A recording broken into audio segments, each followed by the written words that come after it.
The room sat in stunned silence after witnessing the events on the holo display. The first to break this silence was not the shocked Delien, but a human. You piece of... You told me they were the ones who decided not to put me to sleep before locking me in there. You didn't realize I was conscious until 5 years later. Then you go and kill them for helping us? Why would you do that? They could have gotten us out a long time ago. I was uncertain what they would have done. That was a risk I could not take. They could have become hostile upon arrival, once they realized that one of the ones requesting transport was a member of the species that had killed all their friends and family. It was a necessary precaution. We said we were done with the killing, yet you did it while I was stuck in there, and then decided not to tell me. Why would you even show them this? They didn't like us before. Now we're totally... How would this prove our innocence? As you can all see, we were in that facility for the entire length of time up until this point. Tic-Tac addressed the room, seemingly unaffected by the events in the video. Your main concern is that we are connected with recent events. This disproves that. We thought Professor Arini sacrificed himself to save our people, but you killed him, one of the other officers blurted out. I also was responsible for the creation of the cryostasis chambers that saved your people, a few lives for thousands, Tic-Tac stated coldly. Regardless of how you see it, you took the life of one of the most revered individuals in our species' history. Rationalize it however you wish, but you did it to save your own.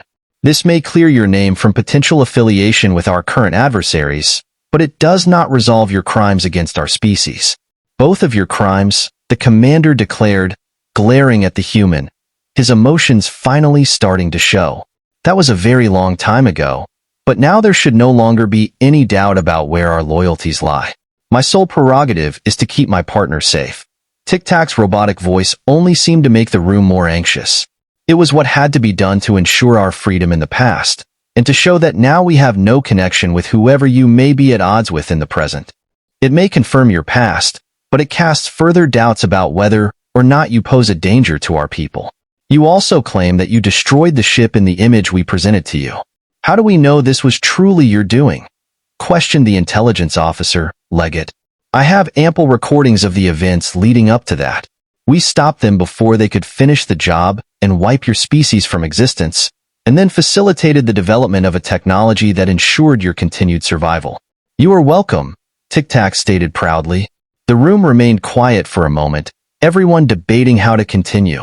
With the questioning, Lizra seemed rather worried after witnessing a side of Tic-Tac she hadn't known existed.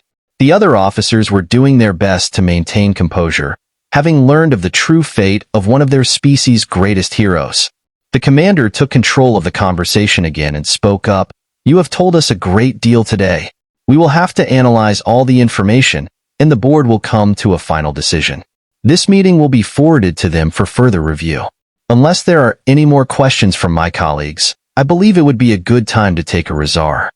Hold on, let's not end this on a negative note. Human spoke up, addressing the senior officer. As bad as this has been, what else can we do for you? We've given you all we have that might show we don't harbor any ill intentions. I get it, we don't exactly have a pristine reputation with your species, but I'm trying my best to make amends here. Tic-Tac chirped up from his place on the table. Would you be open to an exchange of technical information? I have analyzed your current military technology, and you are vastly under-equipped compared to the forces you are up against. As a further display of our remorse, I could give you the schematics for devices that may help even the battlefield. In exchange for our freedom, of course. There would be stipulations to your release if we do decide to go that route, the commander informed them. And those would be? Asked Human. It is not my place to decide. As I stated before, we will review the information you promised to give us, along with the testimony from Captain Lizra, and decide how to proceed from there. All I ask is that you be patient and allow us some time to analyze everything so that we may come to a proper verdict. Until then, you will remain here under our close supervision. We will give you appropriate accommodations, and you'll be treated respectfully. I believe that is not a ridiculous request for me to ask of you. With that, I call this meeting to a close. Human sat in a modest room that had been set aside for him, lying down on the cushioned bed in the corner, likely designed for an Enduran. Most of the day had already come and gone, and he figured it was nighttime on the surface. He glanced over at the Brunt in the corner of the room, who hadn't taken his eyes off him. And you're still here, why? Human asked. I was told to watch you. I am the keeper of the human guardian for all that reside here, he replied, as if confused by the question. You could do that from outside, you know. At least stop staring at me and maybe blink once or twice. Blink twice if you're in danger, Human told him. But how can I continuously observe you if I'm not constantly observing you? That would not coincide with my orders. And if I blink, then that is 1 second that I'm not completing my righteous duties. I shall never fall to my physical limitations, no matter the strain on me. I yield not to weakness, to hunger, to fatigue, the Brunt said between slow, deep breaths. Wow, okay, that's dedication. Maybe you could look a little less tense and stop breathing so hard. I cannot take a break. I am the sentry of the human. All right, have it your way. You'll be here a lot longer.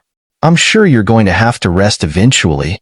Duty spares no time for breaks, so neither shall I. I'm sure you're very entertaining to be around when you're not working, Human said with a sigh, sitting up on the bed. The bed not working means rest is essential, he thought, reflecting on how fulfilling his duties was his form of rest. All right, well, this isn't going anywhere, he muttered, frustration evident in his voice. Tic-tac, any updates so far? He asked, picking up a box from the bed and placing it on the table beside him. I've been monitoring their systems closely, and there's no indication of you coming or going. They're being extremely thorough and haven't mentioned us in their networks. The officers are still in the conference room but have turned off the microphone inside, Tic-tac replied. Zate must have informed them about how easily I can breach their network security. LRA was speaking with them for quite a while, but she was dismissed a few moments ago and is now on her way to our quarters. Maybe she'll fill us in, he added. Do you think they'll decide to let us go? He asked, already knowing the likely answer. It's possible, Tic-tac responded. And if they don't? We leave anyway, he said firmly. Are you sure that's the right decision? Tic-tac questioned. I'll do what I have to. I'm tired of being held against my will, he replied. Very well, she's here. Tic-tac noted as LRA opened the door and stepped into the room, glancing at Brunt, who was breathing heavily in the corner, his eyes straining from refusing to blink. Oh, he's still here. What is he doing, and why does he seem to be in so much pain? She asked. He's taking his job way too seriously, Human chuckled. Pryor, you are dismissed. You can wait in the hallway until I leave, Captain, she ordered. I shall never quit my post until properly relieved. I am the shield of diligence, the restless watcher, always ready, always vigilant, Pryor declared. I'm moving your post outside the door. Watch from out there, she commanded. Rubbing her face in irritation, the Brunt slowly backpedaled out of the room, never turning away from Human, maintaining eye contact the entire time. LRA pressed a button on her interface pad, and the door closed in Brunt's face, his loud breathing still audible from the other side. What's his deal? Human asked. It's not his fault. They're all like that, the Bruns, that is. The Corps genetically altered his species and bred them to be unable to disobey orders. They did too good of a job. We're trying to help them, but it's difficult, LRA explained, making her way over to the pair. I hope what you witnessed earlier doesn't tarnish your opinion of me. I felt I had no other alternatives at the time and resorted to an unfortunate extreme. Tic-tac explained from his place on the bedside table. It was unsettling to see that side of you, but honestly, from what you've shared with me over the past weeks, I doubt that's the worst thing you've done. As bad as that sounds, I don't feel threatened around you too, she said, hopping onto the table and leaning over to Tic-tac. I told them everything I knew, but they're still worried that if they let you go, you'll run off and hurt others again or, worse, run to the Corps. And the fact that Tic-tac is in our systems only furthers their suspicions, LRA said. My apologies, LRA. I tried to cover my inquiries, but I deemed it a necessary risk. It was the only way I could monitor events and predict if there would be any actions that might endanger us, Tic-tac stated. I understand, but it works in favor of those arguing that you need to be detained longer or worse.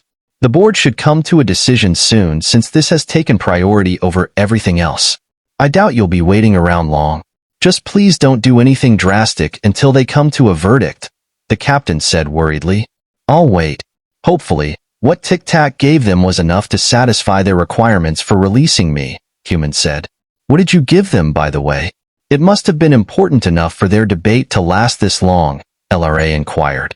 The full recordings of the events leading up to the destruction of the precursor, a version of your mass's Underu, along with everything we managed to acquire regarding human operations before and during the Yayan conflict, Tic-Tac revealed. Here's a more detailed version of the passage. Campaign, why didn't you give them the full production plans for the Moss? The Human inquired, referencing his armor suit. I saw the O's manufacturing capabilities when I was in their networks. If I had given them the entire schematic, they would almost certainly attempt to mass-produce them, Campaign explained. In doing so, they would likely bankrupt their economy. Lizra, picking herself up and sitting on top of Tic-Tac, asked, then how did the old humans manage to do it? If that ship was as big as it looked in the picture, there had to be thousands of others like you. Without missing a beat, Tic-Tac responded, closer to hundreds of thousands. Does your entire species have a tendency to always find high places to sit or stand? The computer system grumbled. I never really thought about it before. We just do it without thinking. Our ancient ancestors spent their whole lives in trees. I suppose those instincts never left us. That coincides with what we originally knew about your species, Tic-Tac remarked. Instincts like those are deeply rooted behaviors that never truly leave a population as they evolve. For example, a human's heart rate always spikes when he sees insects. They were seen as dangers and indicators of disease, so humans are genetically wired to want to avoid them. What are you talking about? I'm not afraid of bugs. What gave you that idea? The Human complained. You might not notice it, but I can tell from the subtle changes in your functions. It's quite humorous. You're nearly indestructible in that suit, yet specific little things can still easily trigger an involuntary physiological reaction, Lizra laughed. Noted. I'll be sure not to introduce you to Argyl's mother anytime soon. The Enduring Queen is difficult for me to even look at, yet I'm quite fond of insects. In regards to how the original humans managed to produce the moss, it is quite simple, Tic-Tac explained. When you have the resources of hundreds of thousands of worlds at your disposal, combined with one authority that dictates every aspect of society and whose entire goal is to expand infinitely, exponential growth is easily accomplished. Lizra curled up on top of him. Hundreds of thousands? That can't be the case. Otherwise, everyone in the galaxy would know about humans. Unless you originated in a different galaxy. No, the original human world, Prime, may have been incredibly advanced, but they were never able to achieve faster-than-light travel. They have always been isolated to just one system. Wait, then how? Lizra's question was cut short by an incoming request on her interface pad. She perked up to answer the call. Enan, I'm here. Has the board concluded their meeting? Yes, bring the Human back to the conference room. They have reached a verdict.